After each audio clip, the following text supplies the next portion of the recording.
That is that. The final whistle has gone at Anfield, and Liverpool have got the 3 points, but boy, were they made to work for it in the end.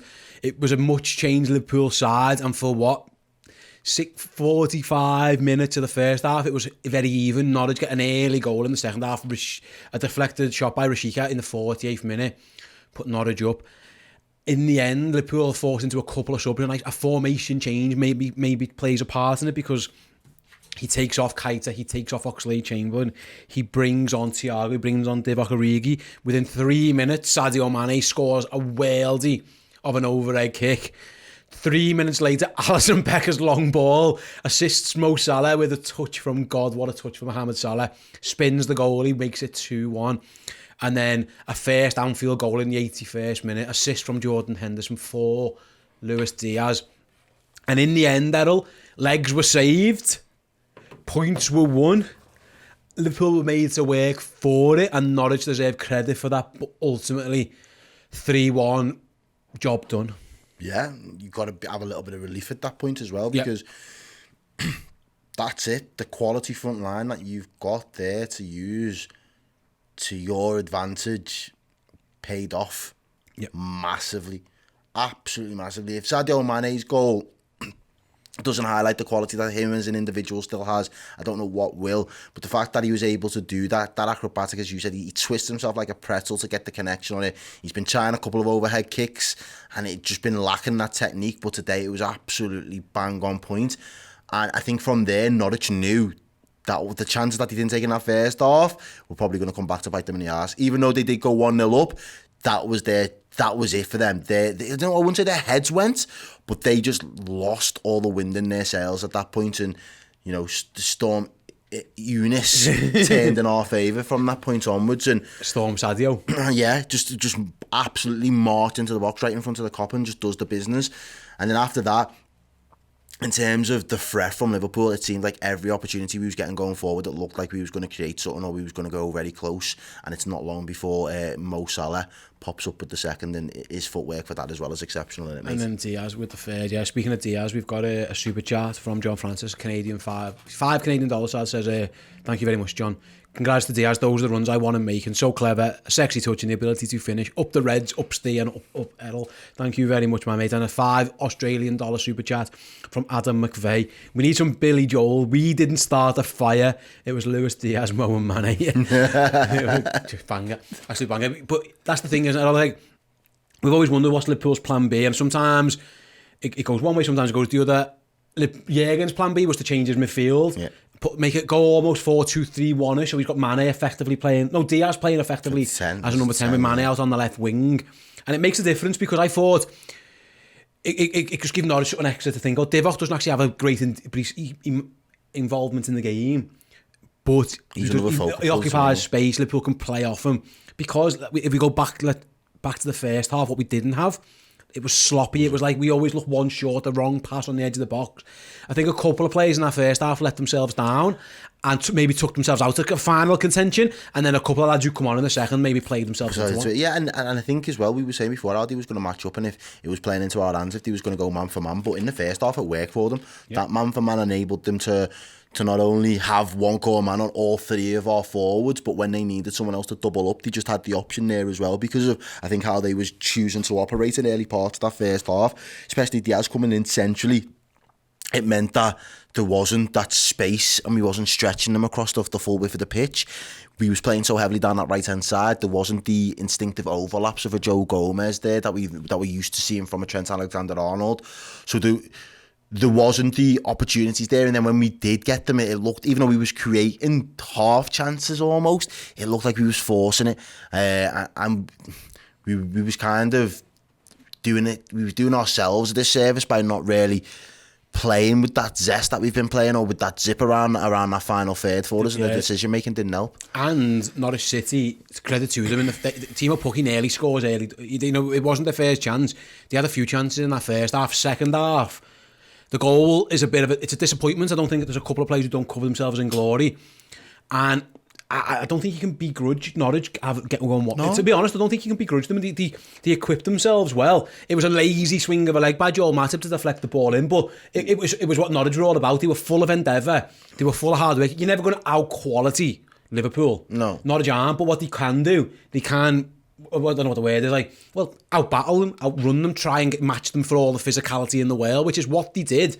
And in the end, Errol, it wasn't a huge shock when they went 1-0 up, to be honest. No, it wasn't, because we said it at half time. Up until this point in time, you kind of expecting them to both be 0-0. Yeah. Do you know what I mean? Like, they'd given as good as they'd got throughout the majority of the game. And then they started the second half better than us again. And you think if anyone's going to be more likely to take the lead at this point, it'd be against the run of play if Liverpool got it. Yeah. And Norwich went in front, they did the business. But I think, as one of the comments said before, that awakened the Munster. Do you know what I mean? Yeah. It took that little deflection for us to realise, lads, we came out here with the intentions to put City under the cosh today, and we're fucking letting it slip. Like, we need to switch on and switch on now. And it was almost instantaneous. The Klopp makes the changes. Everybody knows that he must be fuming on the sidelines. We need to fix up.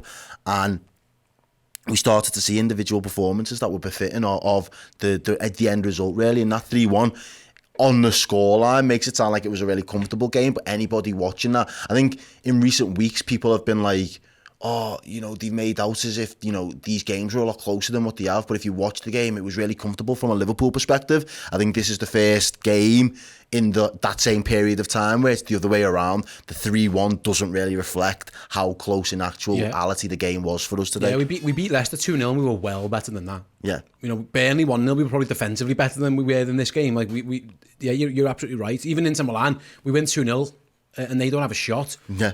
And yet, Norwich a few days later were able to run through Liverpool at will at times. And Michael here again, Michael Teague with a $5 super chat. Thanks very much, Michael. Says, I've got to give Gomez some love. Given his performance over the years and a bad run of injuries, you've got to be happy for him. Defensively, I thought he was at times inconsistent. Yeah. But again, it's his first game back, and he's literally the only reason he's playing. He's a space saver to save Trent's legs for the game. Yeah. And in the end, like I say, he was. I think it was. They didn't target him as much as I thought they maybe would have done. But again, he wasn't brilliant, wasn't bad. He looked all right. And what I'm saying is, he was willing to get forward and stuff, wasn't he? And in all fairness, their best player was their left winger as well. Rashiki, I feel. Rashiki or something like that, yeah. He was their best player. So, to say that he had a decent enough game, he didn't get pocketed by him or anything like that. He seemed like he could handle him in those one-on-ones. There was a few times where, as you said, he was a little bit inconsistent. He got a little bit exposed or under hit a pass. But you can look past that.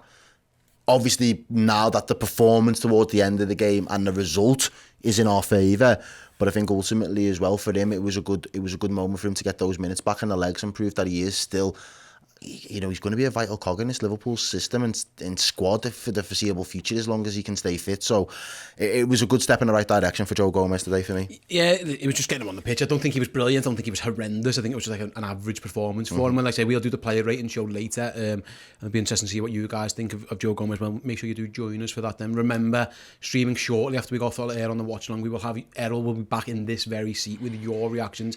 Head on over to the Redmen TV social accounts now. Ross will have put the tweets out and the Facebook post and all that. Get your comments in, and Errol will read through the best of those. Also available to our Redmen TV YouTube members, and of course our club legends in the Discord as well. If you want to get your thoughts across and get them read out on the show, they're the avenues for you to take. But later on, I will be around with the player rating show over at the board, rating every single one of Liverpool's players who performed today. Again, that is an interactive show. I want you guys to get involved in the chat, use your voting systems, make sure you do get involved with that. And then a bit later on, streaming on Redmen Plus, our subscription service, will be the instant match reaction where Errol and I will sit down for a good 20 minutes or so and have a good old chinwag about what went right, what went wrong, and everything in between. Before we go, there's another super chat from Conor McMullen. I was so ready to send my angry message when they scored, but nope, I kept the faith. Come on the Reds. Thanks for the £4.49 super chat, Conor. I'll be honest, when they scored, Liverpool needed a rocket, and it didn't come straight away. It was when the subs came. Jürgen said to the lads on the pitch, right, you've got like 10 minutes or so. They scored in the 48th. He doesn't bring the two changes on until like the 60th minute. He goes, right, go and do something, and Liverpool don't. You know, Chamberlain's free kick that goes straight out for a throw-in. Keita's giving the ball away a little bit as well. He did give them 10 minutes. Liverpool didn't need a rocket up their arse. It felt like all the subs coming on was the rocket. Yeah, it really was, and we've said it so many times on the watch-alongs that we've done. We win our majority of our games by winning that midfield battle, and up until that point we was getting overrun in midfield, and I wouldn't say we was getting overrun's probably not the right way to put it. We just outworked. No quality in there. We was getting outworked and we didn't have any quality, as you said. Then we genuinely didn't. The passes from Keita on more than one occasion were just loose. They weren't making sure that they was getting to the man, and as you said, you know, in the first half, Errol, he's not even hitting passes that are fucking difficult at the minute. He's hitting the 5-10 yard passes that you just expect straight away and just straight into a yellow shirt. And again, I think the Ox, as good as he was for running, I think defensively he did some good work. I don't think he had the quality on the ball to really hurt this Norwich side today, and that's it for me. It's what we were saying really about that level. Klopp knows the standard that he expects us to play at, and he's seen what we was playing at a 5 for a good 60 minutes then and said, you know what, fuck this, get these lads on, because I'm expecting this level. I'm expecting you to play at a 7, I'm expecting you to play at 8. I'll fucking be made up if he's playing at a 9 or a 10, but the minimum is our 7s and 8s. That's our ballpark every single game, because that'll be enough to beat all of the teams in the bottom half of the table. It's the 9 and 10s you've got to play on your Man U's, your Cities, your Arsenals, and your like. That's when you've got to turn up to the full extent. But we should have enough. If you're on Thiago, if you're on Divock, and both of them lads, in terms of the way that they gelled, I think that formation kind of unsettled Norwich in a way where they just didn't really know who to be picking up, what to do. They probably didn't think that was a plan B we was going to go to, and that was what caught them off guard. And like I say, we'll start wrapping up shortly, but it's worth mentioning, okay, we'll go through all the big incidents on the instant match reaction, but what we can say is that even if you're playing badly, like when we scored 3 world-class goals, you know, one of them comes from a header, a ball, a header, and a sublime finish from Sadio Mane. The second one, our goalie, with a quick world-class goalkeeper. World-class goalie, gets up, he goes to throw it, and then goes, oh, fucking hell, there's Mo Salah. Bam. Mo's touch is out of this world. He spins the goalie like a top and just slides it in. A third goal is an amazing run by Diaz, a wonderful pass from Henderson, and again, lovely touch and dink by Diaz. Roll as well. And what it shows you is that we've got moments of quality in this side. We've got instances where even if we're not playing well, if there's just enough going right, the quality's there to go bang, bang, bang. And that's what we did, because we have still got world-class players. And even if some of them are underperforming and what else is going on around them, if those lads are given the time and space, they can deliver. And all three of the front three did it. They're all punishers. Yeah. Stone cold punishers. And that was the difference. You don't have to give these lads too much, because they will sustain pressure from the first whistle to the end whistle, given the right service. You know, you look at that goal for Diaz at the end. The confidence is there in the team. It's been reinstilled, but Henderson still wants to get the ball forward. His first thought is, how can I pick the lock? He plays the ball through the lines perfectly. It's a lovely ball. It's a beautiful ball, mate. His ball for the first goal is lovely as well to Tsimikas. Yes, out to Tsimikas. So again, it's we was a little bit we was a little bit conscious that, you know, at one point it felt it was 1 step forward and 2 steps back in terms of it wasn't really going for us when we was getting that link up to those top men. But 100%. Whatever little flicker in their head switched and was like, now we're on it. Once that happened, all 3 of them seemed to get freed up a little bit more, and it just seemed to work in our favour, mate. Yeah, the change of formation certainly helped as well, didn't it? Right, then before we head off, then I've got a couple more super chats to get to. The first one, we've got Anakin Skywalker. I don't think it's that one. I mean, maybe it is, but US $4.99 US dollars. My ability to say currency today has let me down a few times, but he says, so Sadio scored a bicycle kick, Mo Tui with their centre half, and Lucho chipped the keeper. Nice. Yeah, you're absolutely right there. Just nice indeed. Is it what one for you, Yuktash as well? But I can't see it. Is there a comment with that one? Yeah, Ox and Gomez should be not. The Ox and Gomez should not be near the starting 11, please. I think it's again. I don't think either of them had a bad game. Like I think that's indicative of Oxlade-Chamberlain's career. Really, to me, he can have a run. Well, he can have a run of 3 or 4 good games, and then you drop him back in again, and he goes. I think he's a lad. If he plays and plays and plays and plays, the second you rotate him out, he goes back again, but then that's on him not to be able to do that. You need to be able to drop in and out this Liverpool side at a click. There are like 3 or 4 lads who are guaranteed their game. The goalie, the centre half, the right winger, and probably Fabinho. Even then, he's rotated today. There are very few players who are just going to play every game. You need to be able to be dropped in if you can, and that's where Ox gets himself let down. I'd give Gomez a pass. He hasn't played for a long time, and I actually thought he did okay playing at right back. He's a centre half playing right back. I thought he did okay.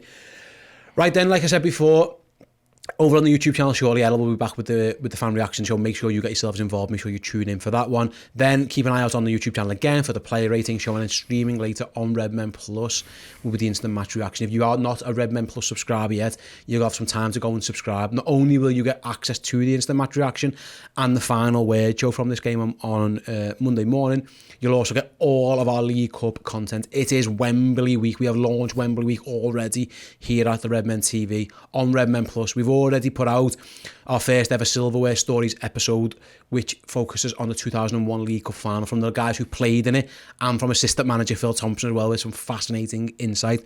We've also got 5-part exclusive podcast series focusing on Liverpool's League Cup wins. So the 41 in a row in the 80s, we've got 95, we've got 01, we've got 03, and we've got 12 covered by the journalists who... speaking to the journalists who covered Liverpool at that time. There's tons and tons of content on there. Honestly, we've got in conversation with Stuart Darning, who was man of the match the last time Liverpool won the League Cup as well. So yeah, we've got tons. We've got you covered all over the place here at the Redmen TV. Errol, thanks so much, mate. It's been a pleasure to have you with us. All you guys in the YouTube chat, been an absolute pleasure. Thanks to Danny for modding the chat as well. All you club legends, you are wonderful, wonderful people. Stick around in the chat, guys, and you can get involved in all the shows as well. But yeah, we're off for a quick break, a quick drink, and we'll be back very shortly on YouTube. Until then, I'll see you all soon. Ta-ra. Hey guys, thanks for watching that show. We are on the countdown to the League Cup final. Liverpool playing Chelsea at the end of February. And if you want to get some amazing content around that game, we have got you covered. We have got exclusive interviews and documentaries all available in video and podcast form. So you want to listen to us on the go, we have got you sorted. Yeah, so do head on over to theredmentv.com, join up to Redmen Plus, and hopefully get yourselves in the mood for when Liverpool win the League Cup at Wembley.